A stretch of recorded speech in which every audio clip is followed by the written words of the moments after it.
Bonne année, meilleurs vœux à tous et à toutes. Merci na babone nyonso. Ya Perpétuité TV. Merci na bino nyonso babo soutenir biso de près, de loin. Merci na bino nyonso. To banaki na bino année 2020. Lelo esili to koti année 2021 et le ngona bino yango to ko souhaiter bino ba meilleurs vœux na bino nyonso. Pe ko yesa bino merci parce que eza grâce na bino nde biso zo continuer toujours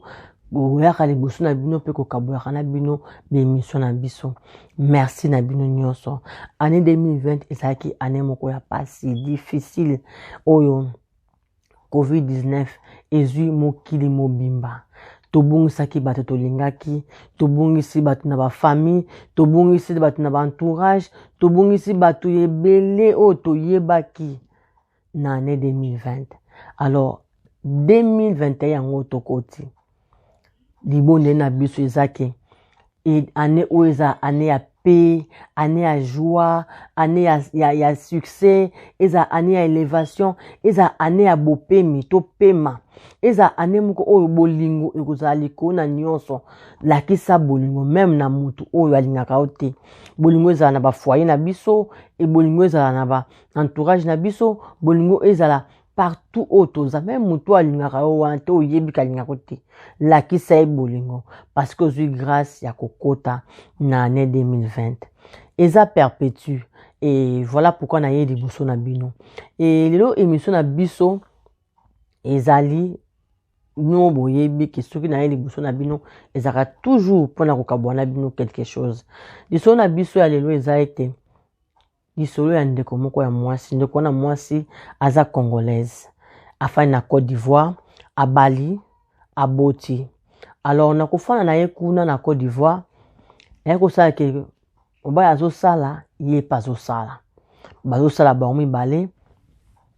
na couple ka ndenge za bino boyebi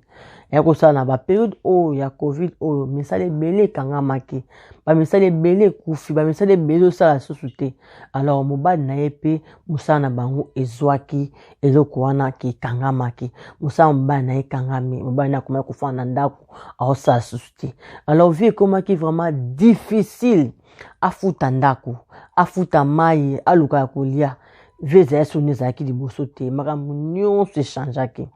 Alors na kufana na bango bazofanda wana lokola pe malheur pe landaka place likambo ezali mama papa na bango papa ya mobali ayaki kokufa to papa mobali ayaki kokufa mobali na ye papa na bango atikelaka ye ndako atikili ndako mais mobali ntango azwi ndako wana o famille pesaki ye po papa bango atikelaki ye ayebisaki ye ndeko mwasi te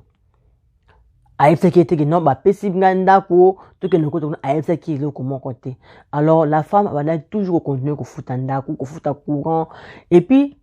eloko nango ye moko na kolobake na tama pose wana ke malgré makambo nyonso malgré ba souffrance wana malgré mbana bana osala te azaki toujours na bolingo mbana azaki toujours na respect abana considérer mobana na ye ndenga bana ndenga azaki na mosala liboso donc eloko moko te changeaki azaki les mêmes bafandaka na mobali na ye na mwana bango moko bazalaki na ye bafandaka très bien. Alors la femme va continuer kofuta ndako et osala ke ba misala pe na ba période oyo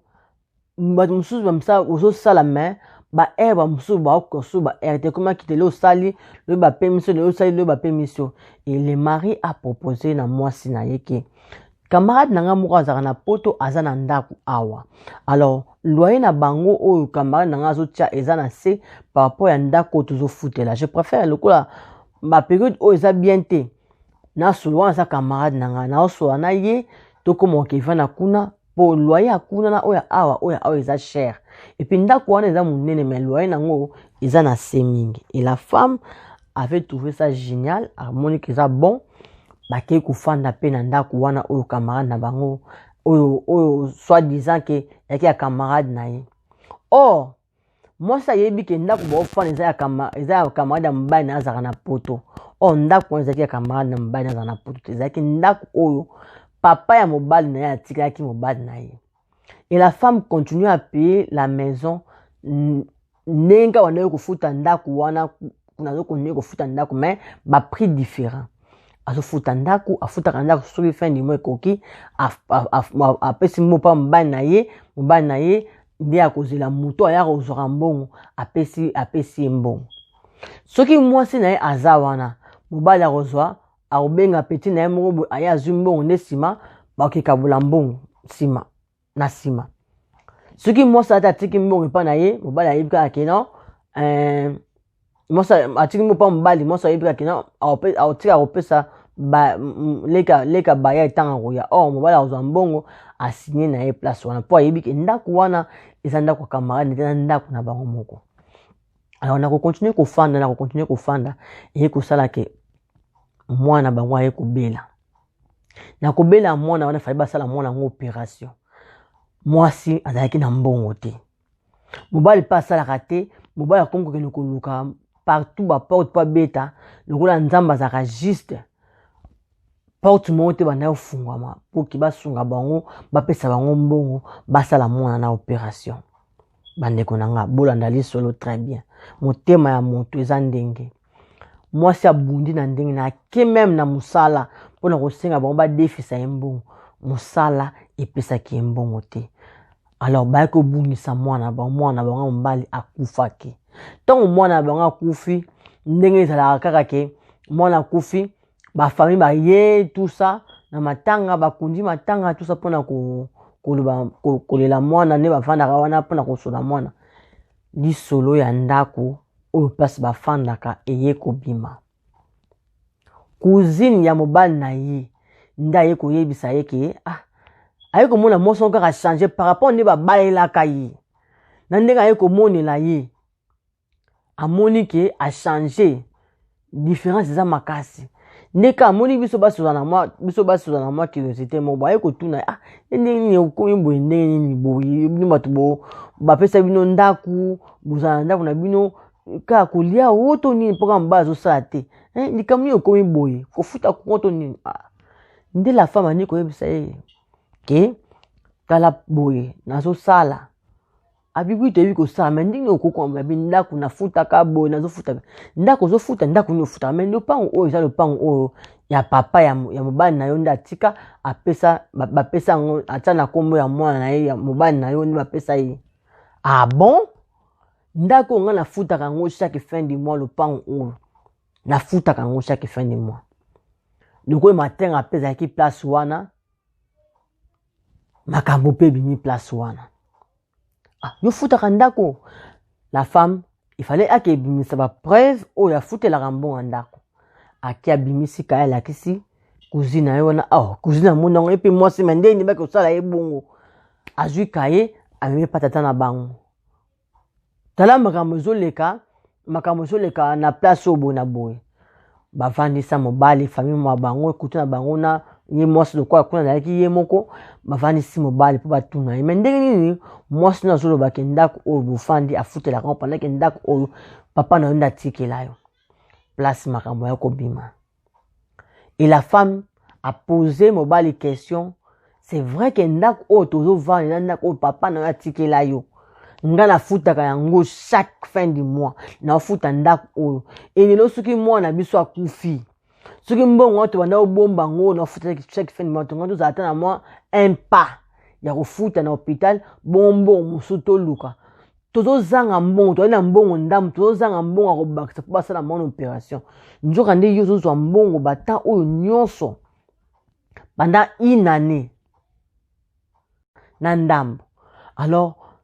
mais ndenge la femme aloba ni o na émotion wana akota kaka akota bilamba na ye aye kobima nde tozoloba boye ndeko mwasi ana Kinshasa na Kinshasa epai ya mama na ye. Ndeko mwasi ana besoin aide soki lisolo wana ekomeli biso na matoi c'est parce que aza na besoin ya aide par rapport ya poste moko na salaki na Facebook. Alors ndeko mwasi lokola page na ngezaka na mama abonné kuna ndeko mwasi ayaki okomela biso akomeli biso na inbox pona kosenga biso lisungi nde eplace wana nde na ye koyebela lisolo na ye. Alors bandeko na nga basi pe mibali soki makambo boye ku ekomeli yo na minute azoyeba te parce que yaza na Kongo atika bango na matanga na ko kamya biloko nyonso atika bango kuna na minute ozoyeba boye ana Kongo so ezalaki yo neti makambo ekomeli yo olinga osala nini toana besoin na bino bokomela biso po toyeba kopesa ndeko mwasi conseil parce que na ndeko mobali pe babayanaki aza na alliance na loboko aza vraiment marié babayanaki est-ce que aboma libala pour na suite ya comportement ya mobali na ye to azonga mwasi mobali na ye alimisa mobali na ye azonga na libala na ye to asalaka asambla bakontinue kovivre kaka vi na bango nde bavivre na mwasi na ye lokola mwana akufi babosana bango nyonso donc bino nde baoyo bokolanda video oyo toza na besoin na bino bosunga biso na ba conseil na bino nini ndeko mwasi faut sala ça fait très mal ya kuta na choix moko boye bana ngote moko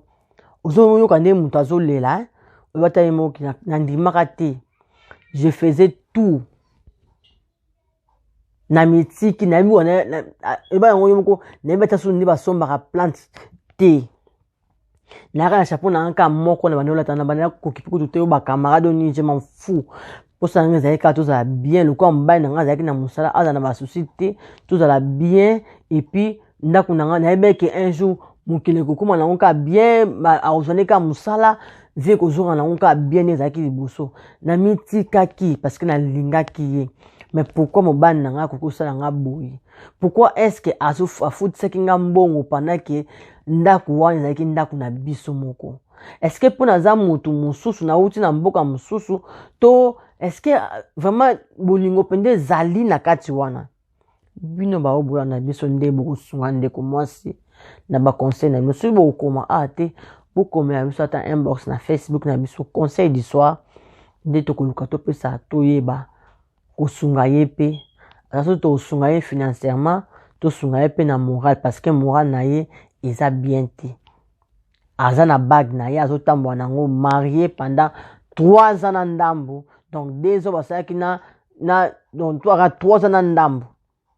marié pendant 3 ans na ndambo na mobali abombela ye vérité moko boye aye koyeba ngo na liwa ya mwana na ye epi mwana na ye akufi na kozanga mbongo pendant que mobali na ye azozwaka mbongo ya loyer oyo ya ndako oyo bazovanda meza ndako fane pa bafutela ya ndako na bango moko me mobali azofutisa ye mbongo alors elle se pose des questions pourquoi est-ce que a mérité le quoi pourquoi est-ce que le quoi na ekomeli est-ce qu'a mérité kango est-ce que pour ça aza muta uti na mboka mususu est-ce que eza bino nde ba oyo bolinga biso bino nde ba oyo bo s'abonner na chaîne na biso bo sunga ndeko mwasi bozala bien na ba foyer na bino bozala bien